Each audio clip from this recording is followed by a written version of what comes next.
Hello अस्सलाम वालेकुम to my YouTube family. कैसे आप सब लोग? उम्मीद है आप सब लोग खैरियत से होंगे, ठीक ठाक होंगे। Welcome back to my new vlog. और आज के इस व्लॉग के अंदर मैं आपके साथ शेयर करूंगी कि किस तरीके से आप लोग अपनी लाइफ को थोड़ा सा इजी बना सकते हैं, थोड़ी सी इंग्रेडिएंट प्रेप करके। कुछ सब्ज़ियाँ ऐसी होती हैं जैसे जिनको आप धोकर काट कर आराम से फ्रीज़ कर सकते हैं और वो 4-5 दिन तक भी फ्रीज़र में ख़राब नहीं होती हैं। और कुछ ऐसी होती हैं कि जिसको आप पील करके रख लेते हैं तो वो तो महीनों भी आपके फ्रीज़र में ख़राब नहीं होती हैं। अब यहाँ पर जैसे मैंने मटर जो आई हुई थी तो मैंने उसको भी छील कर जो है ना वो फ्रीज़ कर ली थी, ताकि मुझे जब बनाना हो मटर से कुछ भी तो मैं उसको आराम से निकालूं और बना लूँ। अब यहाँ पर जो है ना मैंने करेलों को भी उनको पहले धो लिया था अच्छी तरीके से, फिर उनको छील लिया था और छीलने के बाद मैंने छिलके उसके अलग कर दिए थे। करेले को जो है वो काट कर अलग कर लिए थे, उसके बीज अलग कर लिए थे, ताकि मुझे जिस दिन करेले कीमा बनाना हो तो मुझे ये सारी इंग्रेडिएंट रैप ना करनी हो।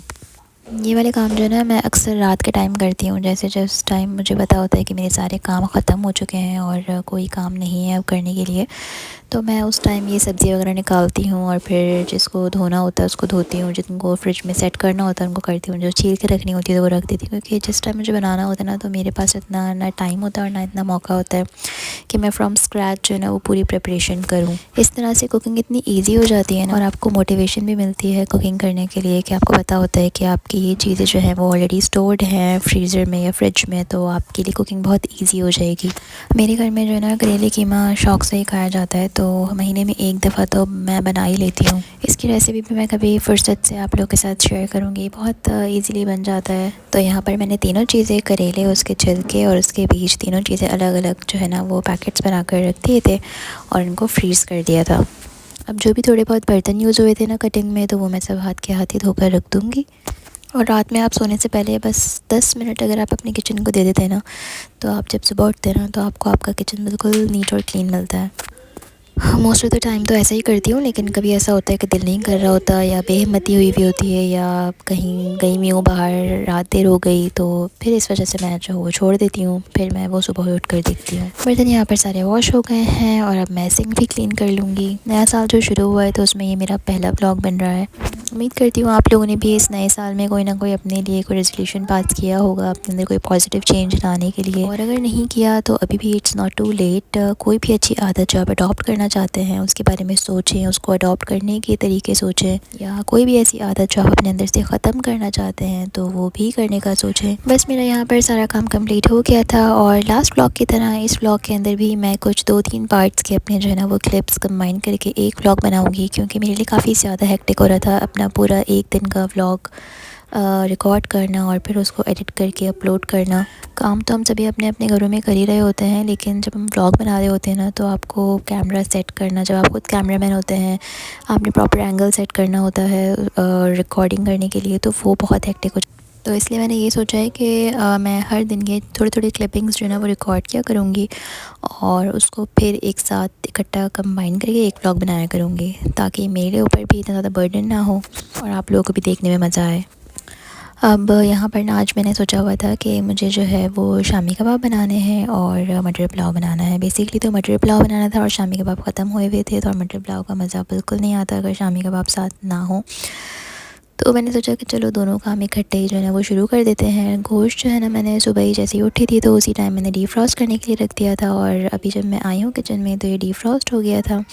तो मैंने पहले जो है ना वो दाल भिगो दी और अब मैं गोश्त को पहले चढ़ा दूँगी कुकर के अंदर, तो जब तक मेरा गोश्त जो है वो गल जाएगा तब तक मेरी दाल भी भीग जाएगी। तो यहाँ पर जो है ना मैंने ऑलमोस्ट मेरे पास ये 1.5 केजी जो है ना वो बीफ था। इसको मैं अच्छी तरीके से ना पहले वॉश कर लूँगी ताकि जितना भी इसमें से ब्लड है ना वो सब रिमूव हो जाए।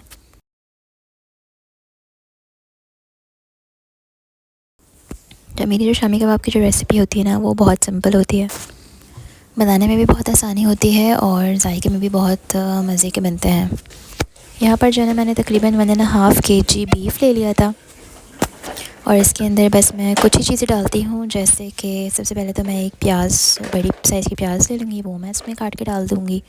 साथ में जो एक लहसुन की जो डली होती है ना तो मैं पूरी डाल दूँगी, और अदरक का एक टुकड़ा, जैसे तकरीबन 2 इंच का टुकड़ा डाल दूँगी। नमक जो मैं अभी ऐड करूँगी तो वो मैं गोश्त के हिसाब से ही ऐड करूँगी, क्योंकि जब दाल डलेगी तो फिर उसके हिसाब से और मज़ीद डाल दूँगी। और मैं इसमें जाएंगे साबुत जो खड़े मसाले होते हैं ना, उसमें जाएंगी साबुत काली मिर्चें, 4-5 लौंगे जाएंगी, 1-2 स्टिक्स जो है ना मैं दालचीनी के डाल दूँगी और 1 बड़ी इलायची। फिर मैं पानी डाल के ना इसको कुकर को बंद कर दूँगी और तकरीबन 20 मिनट में गोश्त गल जाता है। अब दूसरी तरफ जो है ना मैं अपनी मटर पुलाव की तैयारी स्टार्ट कर दूँगी।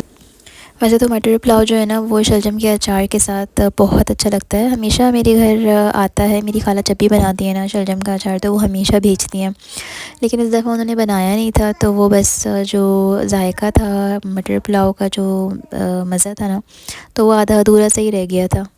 अच्छा, हर किसी के ना हाथ में जायका भी नहीं होता, जैसे वो लोग अचार जब डालते हैं तो वो टेस्ट नहीं आता, लेकिन मेरी जो खाला बनाती हैं तो वो बहुत टेस्टी बनाती हैं अचार। नहीं खाने वाला भी जो है ना वो भी खा ले शौक़ से।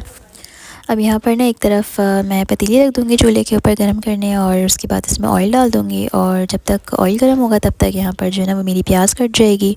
तो मैंने तकरीबन 1.5 गिलास जो है ना वो चावल लिए थे और तकरीबन 2 मीडियम साइज़ की मेरे पास प्याज थी, उसको मैं जो है ना बारीक बारीक यहाँ काट लूँगी। वैसे तो जो मेरी मटर पुलाव की रेसिपी है वो भी बहुत सिंपल है, मैं इसके अंदर सिर्फ़ और सिर्फ जो है ना वो साबुत गरम मसाले ऐड करती हूँ। लेकिन बाज़ लोग जो है ना वो टमाटर डाल के भी बनाते हैं मटर पुलाव और उसका भी टेस्ट बहुत अच्छा आता है।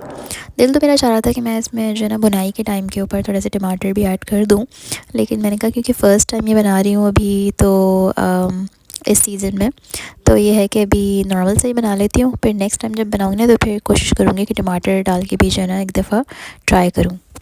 अच्छा, जब प्याज जो है ना वो गोल्डन ब्राउनिश सी हो जाएगी ना तो फिर इसके अंदर सबसे पहले तो मैं जैसे 1 टेबलस्पून ज़ीरा डाल दूँगी, 1 टेबलस्पून जो साबुत काली मिर्च होती हैं वो डाल दूँगी, 1 टीस्पून गरम मसाला डाल दूँगी पिसा हुआ और नमक जो है ना वो मैं हस्बे ज़ायका डालूँगी। साथ में लहसुन अदरक का पेस्ट डाल के जो है ना इस पूरे जो मिक्सचर को ना अच्छी तरीके से इसकी भुनाई जो है ना हम कर लेंगे। अच्छा, जिस टाइम ये जो भुन रहा होता है ना उस टाइम इतनी अच्छी महक आ रही होती है। बस फिर जब ये सारी चीज़ें भुन जाएंगी तो फिर हम इसके अंदर जो है ना वो मटर ऐड कर देंगे, थोड़ा सा पानी ऐड करेंगे और हल्की आंच के ऊपर जो है ना पकने छोड़ देंगे ताकि मटर जो है ना वो अच्छी तरीके से गल जाए। और जब मटर गल जाएगी तो फिर मैं इसमें जो चावल डाल दूँगी और चावलों के साथ उसके गलने का पानी ऐड कर दूँगी। तो यूँ बस हमारा जो मटर पुलाव जो है वो बहुत आसानी के साथ तैयार हो जाएगा।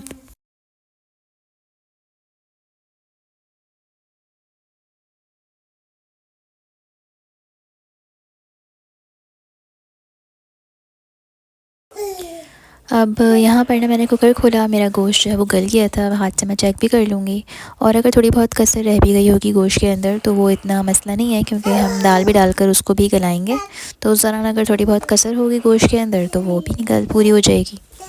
अब दाल को भीगे हुए ना तकरीबन आधा घंटा हो गया था तो मैं दाल को भी इसके अंदर ऐड कर दूँगी और फिर दोबारा से कुकर लगा लूँगी। अब जब दाल डालूँगी ना तो फिर मैं इसके अंदर लाल साबुत मिर्चें जो होती हैं ना तो वो ऐड करूँगी और दाल के हिसाब का नमक ऐड करूँगी। नमक वैसे मैं थोड़ा कम ही रखती हूँ क्योंकि बाद में जब प्रिपेयर भी हो जाता है सारा मिक्सचर शामी कबाब का, तो अगर मुझे ऐड करना हो थोड़ा बहुत तो मैं उस दौरान भी कर सकती हूँ, लेकिन अगर ज़्यादा हो जाए तो फिर कम करना बड़ा मुश्किल हो जाता है। शामी कबाब का पूरा व्लॉग जो है ना मैं बना नहीं पाई थी, तो इस वजह से में यही होता है कि मैं इस तरीके से इसको कर लेती हूँ पूरा प्रिपेयर और उसके बाद चॉपर के अंदर मैं इसको पीस लेती हूँ। मैं बहुत ज़्यादा बिल्कुल पेस्ट फॉर्म में नहीं करती इसको, वरना रेशा नहीं बनता शामी कबाब का। और इसके अंदर जो है ना हरा मसाला ऐड करती हूँ, वो भी चॉप होता है। हरे मसाले के अंदर मैं हरी मिर्ची ऐड करती हूँ, डिपेंड करता है कि मुझे कितने स्पाइसी रखने हैं शामी कबाब। और अदरक और हरा धनिया और मामूली सा पुदीना। तो बस फिर मैं ये सारी चीज़ें चॉप कर लेती हूँ और ये भी बैटर के अंदर ऐड करती हूँ। उसके अंदर 1 अंडा मिलाती हूँ, 2 टेबलस्पून दही मिलाती हूँ और फिर इसका जो है वो मिक्सचर की इससे जो शामी कबाब को हम शेप देते हैं वो दे देती हूँ। अब आप ये देखें मैंने कुकर खोला है तो गोश्त और दाल तो अच्छी तरीके से गले हुए हैं, लेकिन मुझे पानी की क्वांटिटी ज़्यादा लग रही है तो मैं इस पानी को जो है ना वो थोड़ा पहले खुश्क कर लूँगी तेज़ आंच के ऊपर ना थोड़ी देर पका के इसको। और यहाँ पर जो है ना वो मेरे मटर पुलाव भी तैयार हो गए हैं, तब हम एंजॉय करेंगे इसको। मटर पुलाव और शामी कबाब और साथ में सैलड बन जाएगा, बस शलजम के अचार की कमी थी।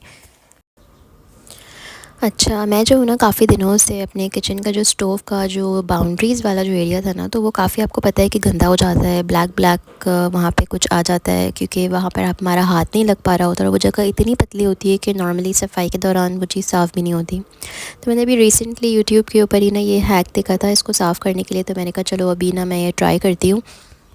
तो जैसे आपके पास कोई भी शार्प नाइफ़ है ना वो, और उसके ऊपर आप जैसे अगर आपके पास टिश्यूज़ है या कोई भी पतला कपड़ा जो है वो आपने जो है ना वो रख कर और उसको इस तरीके से ना उसके ऊपर स्लाइड करना है। तो ये आप देखें कितना जितना भी डर्ट था वो सब जो है ना वो निकल आया। लेकिन आपने साथ साथ बहुत ज़्यादा केयरफुल भी रहना है कि ऐसा ना हो कि जो शार्प नाइफ़ का जो वो है एंड, उससे आप स्टोव की बॉडी को जो है वो ख़राब कर दें। तो मैंने करना शुरू किया और वो आहिस्ता आहिस्ता जो है पहले एक तरफ का पहले मैंने पूरा पार्ट क्लीन किया था, फिर मैंने इसकी दूसरी साइड, फिर तीसरी साइड, इस तरीके से होते होते मैंने इसके चारों साइड्स जो है ना वो क्लीन कर ली थी। और इतनी आराम से हो गया था, बस 5 से 10 मिनट के अंदर ये हो गया था साफ़। मैं कभी इसको माचिस की जो स्टिक होती है उससे जो है वो क्लीन कर रही होती थी, कभी किसी चीज़ से, कभी किसी चीज़ से, लेकिन ये तरीका जो था ना ये बड़ा बेस्ट तरीका निकला। और नेक्स्ट टाइम भी जो है ना इसी तरीके से साफ़ करूँगी और आप सब लोगों को रेकमेंड करूँगी कि अगर जिन जिन के घरों में इस तरीके से स्टोव अटैच्ड है स्लैब के ऊपर तो वो इसी तरीके से ही साफ़ कर लें। अच्छा, साथ साथ जो है ना ये जो नॉब्स होते हैं चूल्हों के, तो इनके अंदर भी काफ़ी ज़्यादा जो है ना वो गंद जो है वो आ जाता है। तो इसको भी रिमूव करके और इसको भी क्लीन करने का अंदर से तरीका है, लेकिन ये करते हुए मुझे डर लग रहा था कि खुदा ना ख्वास्ता ऐसा ना हो कि मैं इनको निकाल लूँ और या तो ये टूट जाएँ या फिर ये मुझसे वापस ना लगें, तो फिर बड़ा मसला हो जाएगा। तो इसलिए मैंने इनको तो नहीं किया, इनको बस मैं ऐसे ही सुपरफिशियली ही क्लीन कर लेती हूँ। तो बस आज के मेरे इस व्लॉग में इतना ही था। उम्मीद है आप लोगों को मेरा ये व्लॉग पसंद आया हो। अगर अच्छा लगे तो लाइक और सब्सक्राइब ज़रूर करें। आप लोग लाइक और सब्सक्राइब नहीं करते मेरे चैनल को। और इस नए साल अपने लिए कोई ना कोई रेजोल्यूशन ज़रूर पास करें। और हम ये तो हर वक्त अपने दिल में सोच रहे होते हैं या शायद शिकवा भी कर रहे होते हैं कि हमारे पास ये नहीं है, हमारे पास वो नहीं है, लेकिन हमें अपने रब का शुक्र भी अदा करना चाहिए कि अल्लाह ताला ने हमें जो नेमतों से नवाजा हुआ है उसका हर दम हर पल जो है ना वो शुक्र अदा करना चाहिए। और मेरी भी सबके लिए दुआ है कि अल्लाह पाक जिन जिन की ज़िंदगी में जो परेशानियां हैं, जो तकलीफ़ें हैं, उन सबको दूर करें। मुझे भी अपनी ख़ास दुआओं में याद रखिएगा। मिलते हैं आपसे एक नए व्लॉग में कुछ नई बातों के साथ। चल दिन अपना बहुत सारा ख्याल रखिए। अल्लाह हाफ़िज़।